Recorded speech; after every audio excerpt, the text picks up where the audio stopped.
Assalamualaikum warahmatullahi wabarakatuh. Terima kasih atas kesempatannya.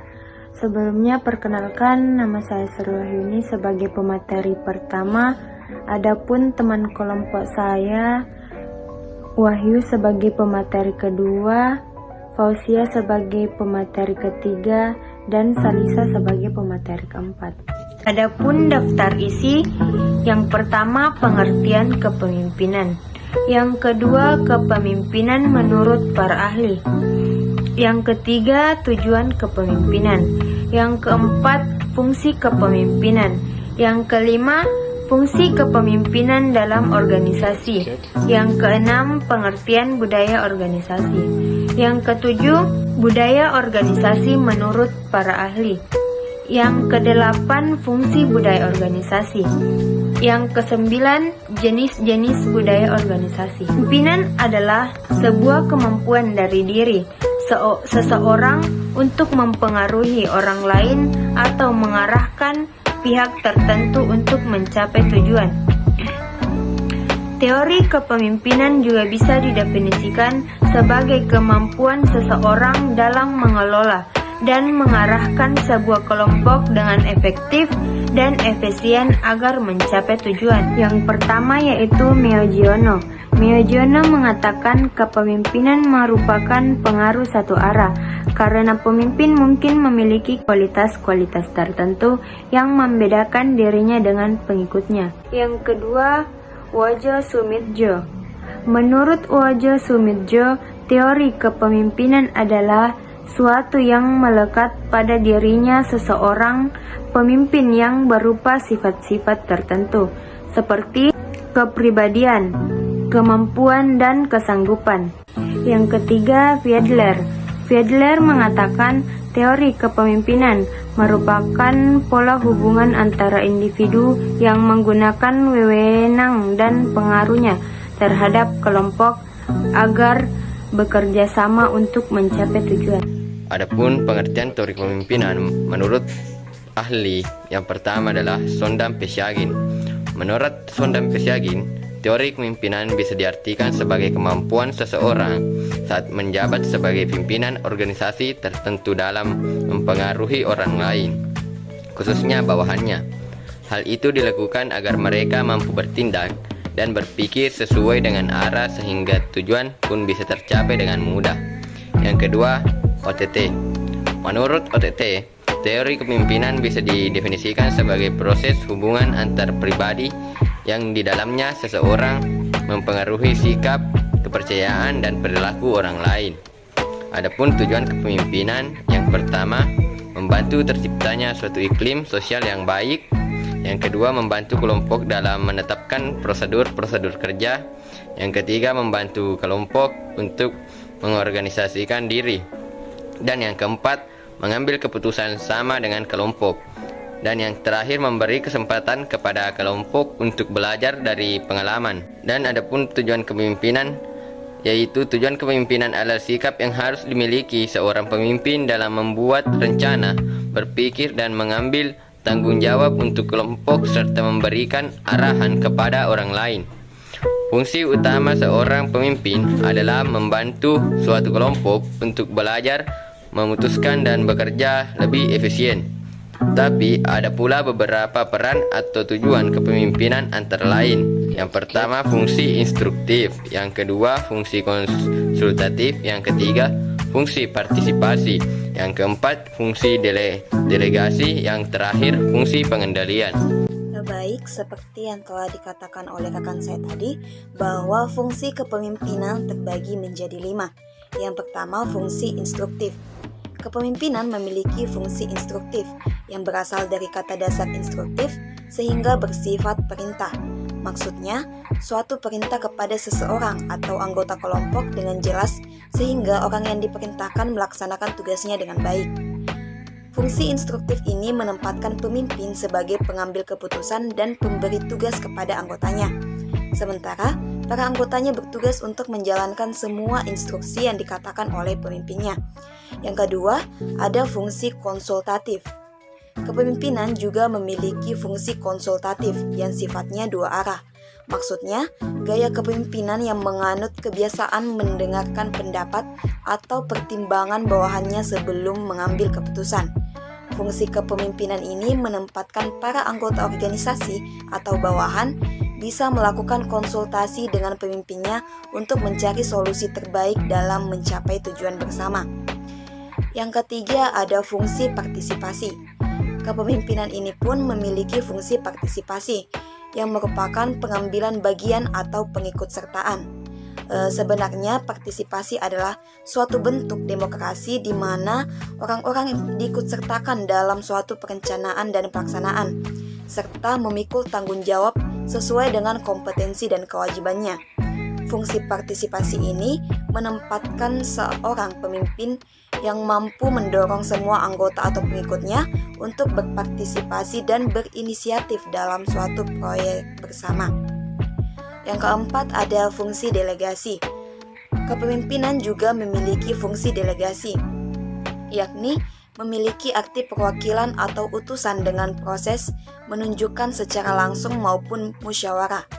Penunjukan ini bertujuan untuk mengutus seseorang menjadi salah satu perwakilan suatu kelompok atau lembaga. Dalam kepemimpinan yang memiliki fungsi delegasi ini, pemimpin untuk mendelegasikan suatu wewenang kepada orang lain atau anggotanya yang memang sesuai dengan tugas tersebut. Jadi, pemimpin tak hanya mampu memerintahkan anggotanya, tetapi juga harus bisa mengetahui dan memahami tugas-tugas yang cocok untuk diberikan kepada bawahannya. Apalagi setiap orang pasti memiliki kompetensi yang berbeda. Yang terakhir atau yang kelima ada fungsi pengendalian. Kepemimpinan juga memiliki fungsi pengendalian pada anggotanya, yang merupakan suatu proses pengatur bagi faktor dalam suatu organisasi atau perusahaan, supaya pelaksanaannya sesuai dengan perencanaannya. Fungsi pengendalian dalam kepemimpinan ini artinya pemimpin mampu untuk mengendalikan semua aktivitas atau pekerjaan anggotanya, supaya mereka mengerjakan dan menyelesaikan tugasnya secara efektif guna mencapai tujuan dan tidak keluar dari aturan yang ditetapkan sebelumnya. Karena itu, suatu organisasi maupun perusahaan membutuhkan pemimpin yang tegas dan teliti dalam mengamati anggotanya untuk menjalankan fungsi pengendalian tersebut. Selanjutnya, fungsi kepemimpinan dalam organisasi. Kepemimpinan dalam organisasi adalah sebuah proses seorang pemimpin mengarahkan dan memberikan contoh kepada anggota kelompoknya atau organisasinya dalam mencapai tujuan. Kepemimpinan menjadi salah satu faktor penting dari keberhasilan suatu organisasi.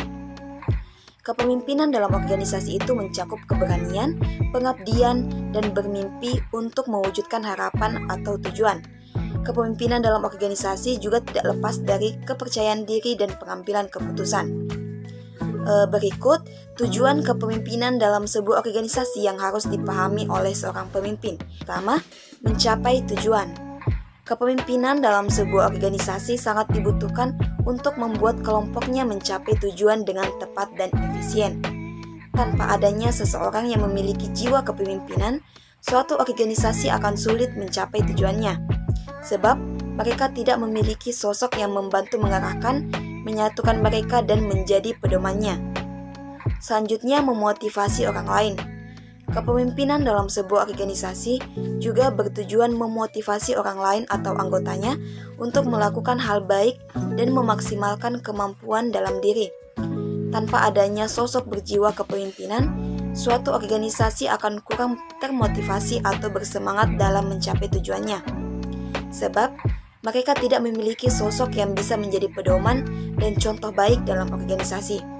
Selain itu, mereka juga tidak akan terpacu untuk mencapai sesuatu atau tidak merasa memiliki kewajiban melakukan tugasnya dalam mencapai tujuan. Dalam hal ini, budaya organisasi adalah sebuah sistem kepercayaan dan sikap bersama yang berkembang dan dianut oleh sekelompok orang.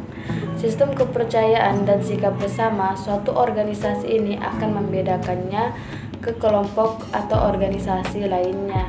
Budaya organisasi juga didefinisikan sebagai filosofi, ideologi, nilai-nilai, asumsi, kepercayaan, harapan, dan norma yang menyatakan suatu organisasi dan menampung semua keberagaman atau pluralisme.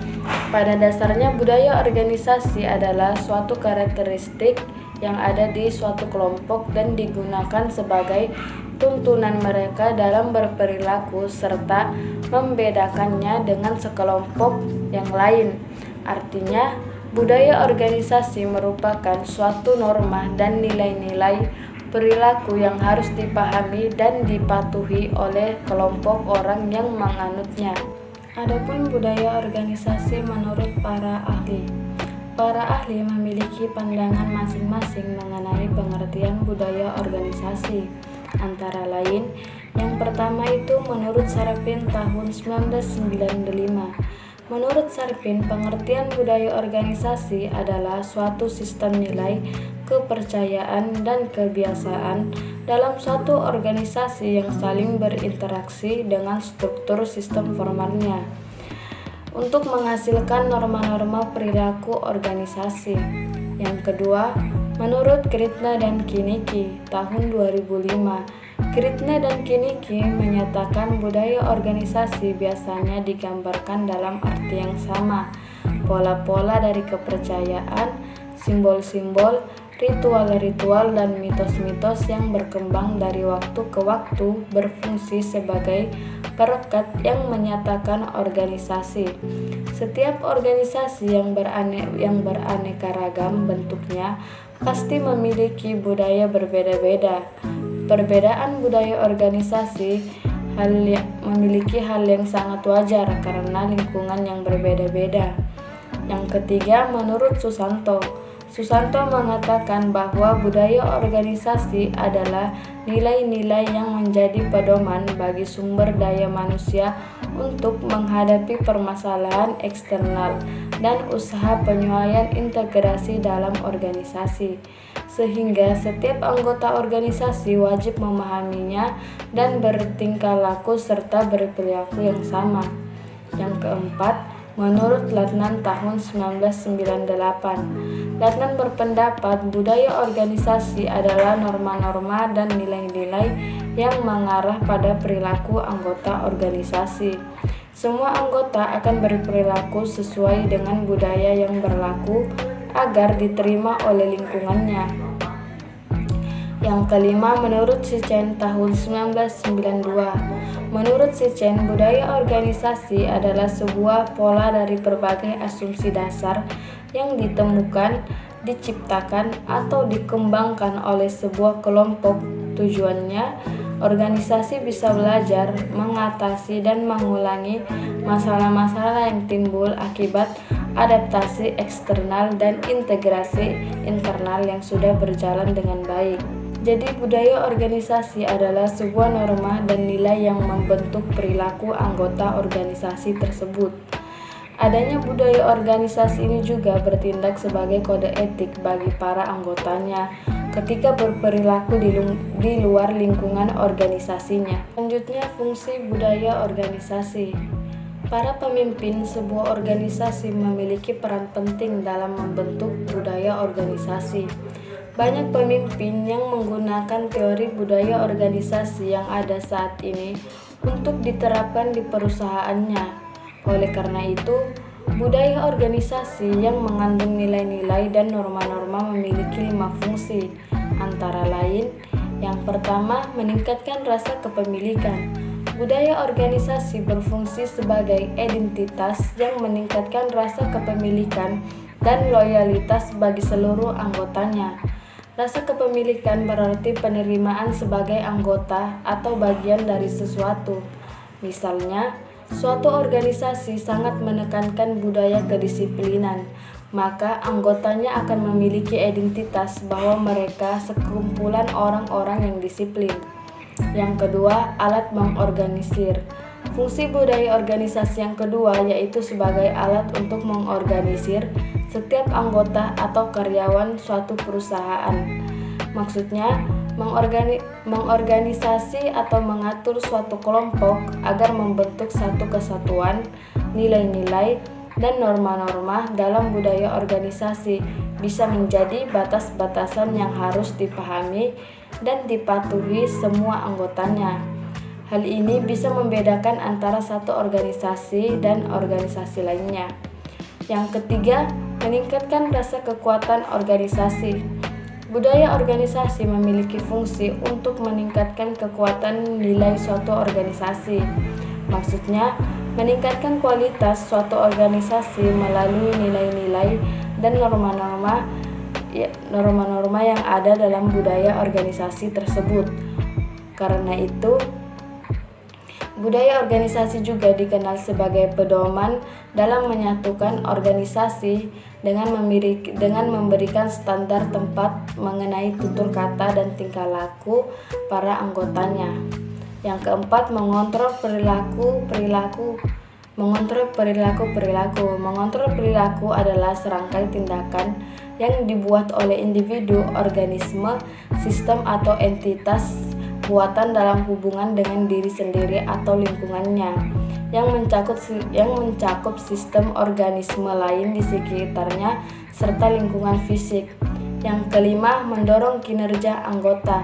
Budaya organisasi juga berfungsi membantu mendorong seluruh anggota organisasi atau karyawan perusahaan untuk meningkatkan performa kerja baik itu dalam jangka pendek maupun jangka panjang. Sehingga budaya organisasi akan mendorong para anggota agar lebih mengedepankan kepentingan organisasi dibanding kepentingan pribadi. Jadi mereka lebih sadar bahwa kepentingan bersama harus lebih diprioritaskan. Yang keenam, menentukan tujuan organisasi. Budaya organisasi berfungsi sebagai alat untuk menentukan arah atau hal-hal yang bisa dilakukan dan tidak dilakukan. Tujuannya adalah untuk penjabaran dari visi dan misi yang ingin dicapai oleh suatu organisasi. Adapun jenis-jenis budaya organisasi menurut para ahli. Menurut Noe dan Mondi tahun 1996, budaya organisasi juga terbagi menjadi dua tipe, antara lain: yang pertama, budaya organisasi yang terbuka dan partisipatif.